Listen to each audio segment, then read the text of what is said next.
Hai teman-teman sekalian, gimana kabarnya? Mimin berharap teman-teman yang menonton video ini dalam keadaan sehat. Dan pada episode kali ini, Anul Story akan melanjutkan alur cerita episode ke-11 dari serial anime yang berjudul Seikinggaku no Makensukai. Dan tak usah berlama-lama lagi, Mimin langsung saja ke alur ceritanya. Tapi sebelum itu, Mimin meminta untuk subscribe dan dukung channel ini, agar Mimin selalu semangat menceritakan alur cerita anime yang menarik untuk kalian tonton.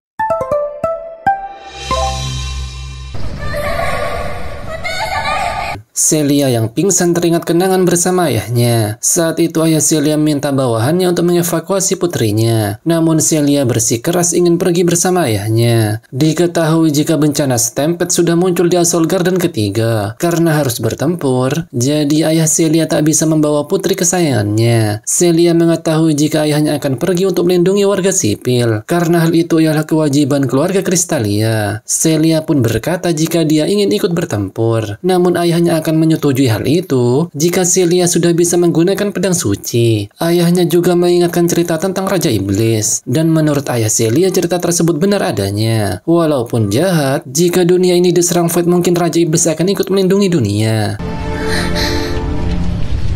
Setelah melakukan serangan tersebut, Nevakes merasa jika serangannya terlalu berlebihan untuk seorang manusia. Namun ternyata, Celia berhasil selamat karena dia dilindungi oleh 3 undead. Undead itu pun berkata jika mereka akan melindungi Celia. Melihat hal itu, Nevakes merasa jika Celia dapat memanggil para undead. Dia pun kembali melancarkan sihir tingkat ke-6. Namun secara tiba-tiba, beruntung Leo datang tepat waktu. Celia pun menanyakan siapa makhluk yang ada di depannya. Dan ternyata Leo telah memberikan pasukan pelindung untuk Celia yang ada di gantungan kunci sebelumnya. Diketahui jika yang berjenggot ialah pendekar pedang Hyogoku bernama Amilas. Yang mempunyai pelindung kepala ialah pejuang neraka bernama Dolor. Dan yang satunya ialah penyihir underworld bernama Nepisigar. Mereka bertiga juga dikenal sebagai prajurit pemberani Lognas. Namun setelah itu, mereka malah berdebat satu sama lain. Tak lama kemudian Nevakes kembali bangkit, yang membuat Leo tak percaya jika sihirnya tak berpengaruh. Sembari mempersiapkan serangan sihir, Nevakes kembali menegaskan jika kekuatan seperti itu tak akan bisa mengalahkannya. Namun secara tiba-tiba,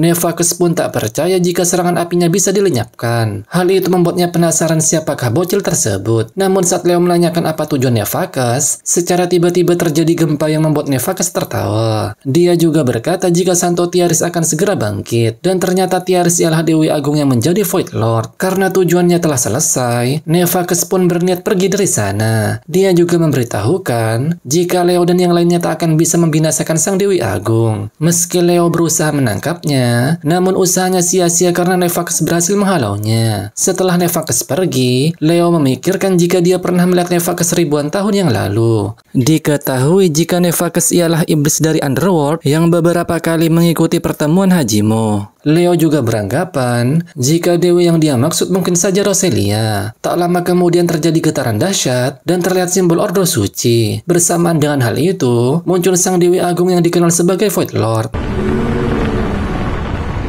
Tak hanya Sang Dewi, di sana juga terdapat banyak sekali Void bertipe malaikat. Dan ternyata Void Lord tersebut ialah pahlawan suci yang bernama Tiaris Resurrectia. Dia juga yang telah membantu menyerang istana Leonis dan mempunyai sihir yang bisa membangkitkan makhluk yang telah mati. Di sisi lain, Regina juga mengetahui jika ada Void Lord yang telah muncul. Mengetahui hal itu, Finn kemudian mengaktifkan helikopter dan sinyal darurat. Bersamaan dengan hal itu, Void Lord mulai bergerak dan mengarahkan bawahannya. Sakuya pun berencana kembali ke Assault Garden ke-7 dengan tepat waktu. Karena mustahil melewati jalur udara, jadi Finn akan mencari kendaraan lain dan meminta yang lain untuk bertahan. Namun secara tiba-tiba, beberapa Void datang yang membuat mereka terlibat pertarungan. Di sisi lain, Arle pun merasakan jika Sang Dewi telah bangkit. Meski para undead dan Celia memberikan luka yang fatal, namun Void masih bisa beregenerasi. Hal itu tentu saja membuat mereka terkejut. Regina dan Sakuya yang kesusahan melawan mereka, membuat Finn menggunakan Excaliburnya untuk menganalisis Void tersebut.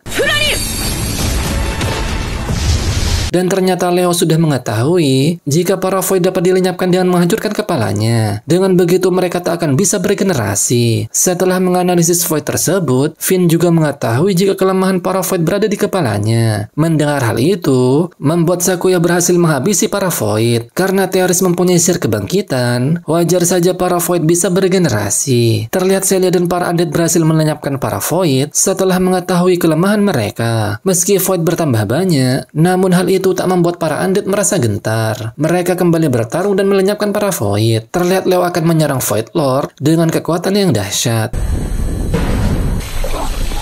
Meski serangannya dapat melelehkan Void Lord, namun hal itu masih belum cukup, karena Sang Dewi Agung berhasil meregenerasi tubuhnya. Melihat hal itu, tentu saja membuat Leo kesal, karena serangan sihir tingkat ke-10 sama sekali tak mempan. Sang Dewi Agung akan membalas serangan dengan mengeluarkan sihir berskala besar. Hal itu membuat Leo dan para undead membuat tameng untuk melindungi Celia. Dan sesaat kemudian,